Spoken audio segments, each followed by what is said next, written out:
If you have heard of the 2011 movie Moneyball, then whether you realize it or not, you've seen sabermetrics in action.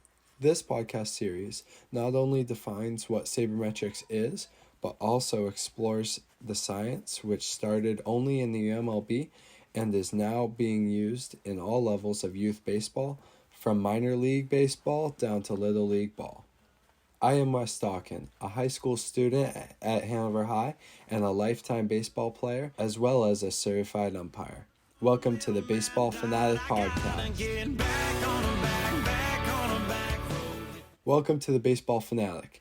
In the first podcast, we will be talking about the old versus new, how baseball players have traditionally been evaluated, and how Moneyball-type tactics have changed the way we look at evaluating and developing players in the MLB. To start, SABR is the Society of American Baseball Research that was founded in 1971. In 1980, Bill James came up with the term sabermetrics, the mathematical and statistical analysis of baseball records. It is the search for objective knowledge about baseball. Before the sabermetrics revolution, the old way of recruiting baseball players relied on gut feelings and presumptions made by scouts that may have only seen a player on the field one time.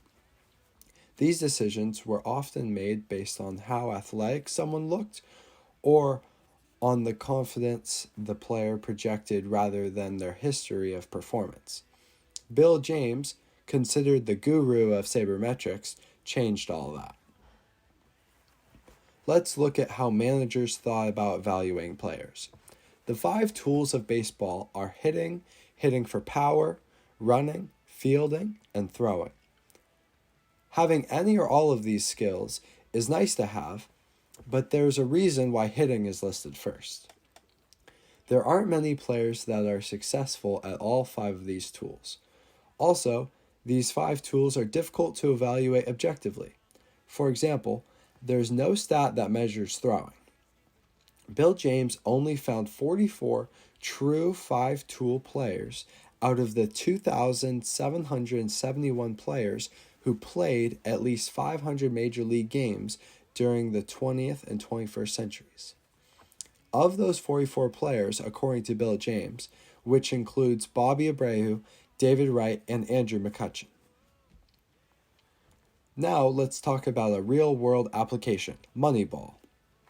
From time to time, teams are able to get an edge over their competitors using statistics and strategies. The Oakland Athletics famously pulled off a 20-game win streak in 2002. They were able to do this with a payroll that is 3 times less than that of the Yankees that year. Furthermore, both teams finished the season with virtually the same win-loss record. Relying on Bill James' ideas, the A's general manager, Billy Beane, showed how a team could field a winning baseball team on a budget. To identify the value of a player, sabermetricians use particular statistics, metrics, and measurements. There are a lot of different statistics. We will look at the ones that have most affected the way players' performances are looked at. Let's look at RBIs. Many coaches thought that statistics such as runs batted in were important. However, the runs batted in, or RBI statistic, is out of a batter's control.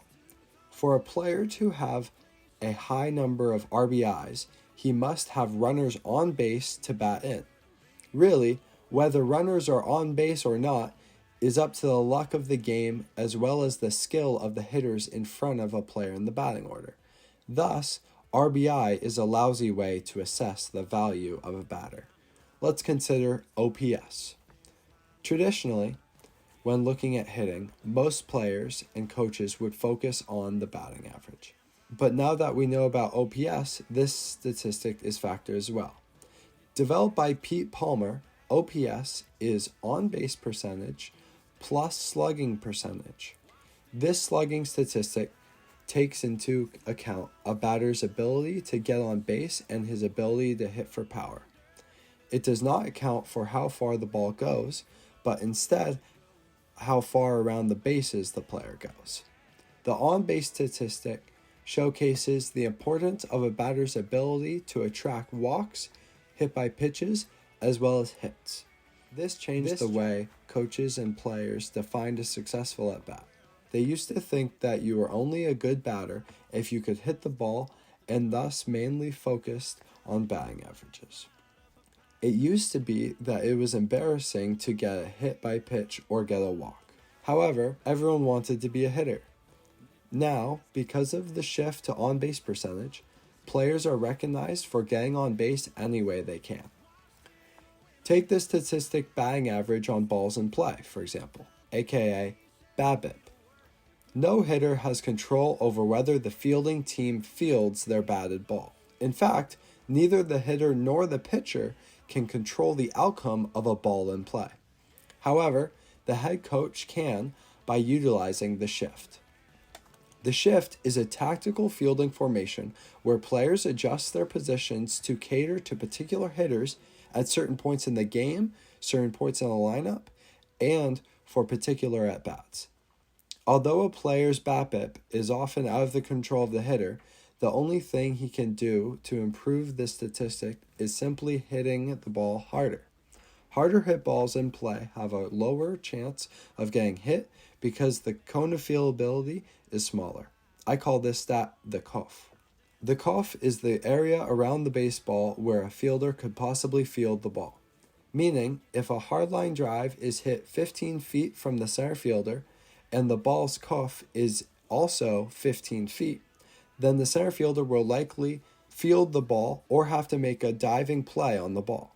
Bat exit velocity combined with launch angle is used to determine the cone of fieldability. If a slow ground ball is hit to the infield, the likelihood of a ball getting fielded for a putout is high because the ball's speed drastically increases its cone of fieldability. To conclude cone of fieldability, the best way to get a hit is hitting the ball hard. One old-fashioned way to move runners over was by bunting. Bunting is most commonly used as a sacrifice play, meaning the batter almost always gets out but is willing to do so to allow the runner to advance. In the MLB, a bunt is now thought of as a guaranteed out. Thank you for listening to this episode, where we have introduced the old ways of evaluating baseball players and the way sabermetrics are changing the sport. And thank you to my advisor, Miss Pogue. In the next podcast, we will discuss how the views of on-base percentage, bunting, and player evaluation affect coaching decisions in youth baseball. See you next time on the Baseball Fanatic.